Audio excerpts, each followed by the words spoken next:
My dear student, today we are going to learn a poem on the vanity of earthly greatness written by Arthur Guiterman. This writer, Arthur Guiterman, lived in between 1871 to 1943. He was an American writer best known for his humorous poems on the vanity of earthly greatness illustrates the philosophy also incorporated into his humorous rhymes. This writer, here in this poem, in a very few words, he tells that earthly greatness has no meaning in this world, because whatsoever greatnesses one has on the face of earth, that has to be ended, that has an end one day, and after that no one pays any attention to them. In a few lines, he tells much more important thing. Those lines of his in this poem are the guidelines to the us. In the first stanza, he says, "The dust that clashed in mighty brawls of mastodons are billiard balls."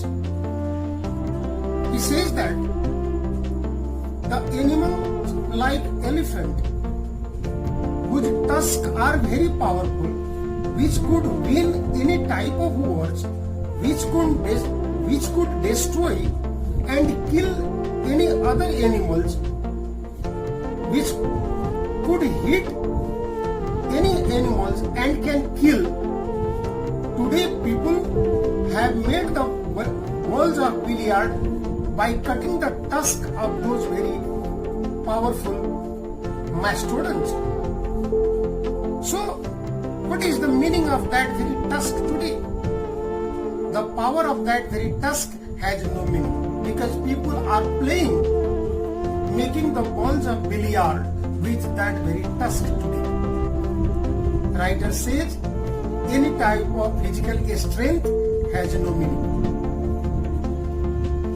In the second line, he says that the sword of Charlemagne, the just, is very cockside, known as rust. Charlemagne was the king of France. When he was living, his sword played so many miracles in different of the worlds, in various wars. His sword plays so many roles in various wars, and he killed so many people. His sword separated the throat of many in many wars. And the writer says that his sword has been thrown nowadays in somewhere in the museum, and there it is rusty. No one has any meaning to it. No one pays any attention to it. People only see that it is the sword of Charlemagne. That pride, that power ended and today has no meaning. The writer says that the power has been finished today and people pays no attention to them. In the third stanza, he says, "The grizzly bear whose potent hug was feared by all is now a rock." A bear named grizzly bear is very powerful animal. No one can be freed. No one can be out of his hug when it catches somebody. Whatsoever, either a man or an animal, if that grizzly bear catches, it is very difficult to get out of his hug. That bear is so powerful, physically much more powerful.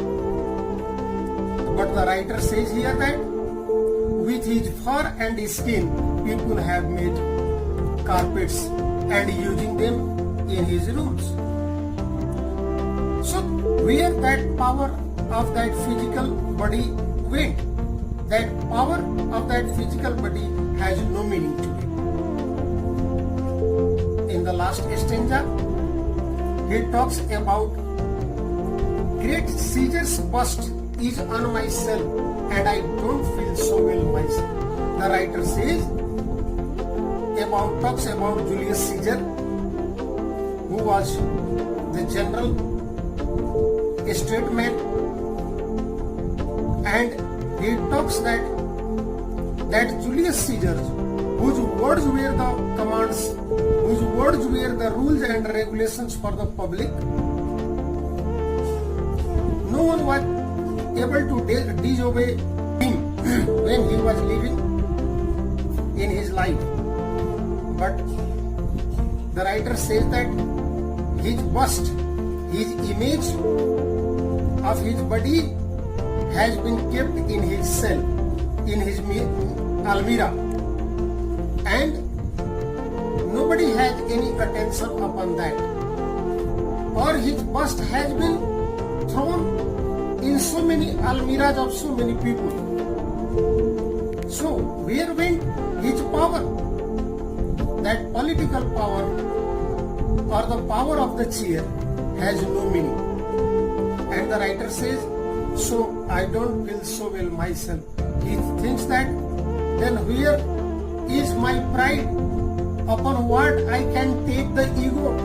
Upon what I can get the prideness? Any kind of prideness has no meaning. That has to end one day. So here on the earth, any type of ego, the pride of power, money, or politics, anything lasts not for a long time, and in one day it is certain. So we should not take pride upon anything. That is rubbish here. If anyone has a pride upon anything, he has not understood the vanity of that very greatness here on the earth. This much the writer wants us to understand here through his poem. My dear students, you have to see this video many times, subscribe it, and read the summary that I have included here. Okay, thank you.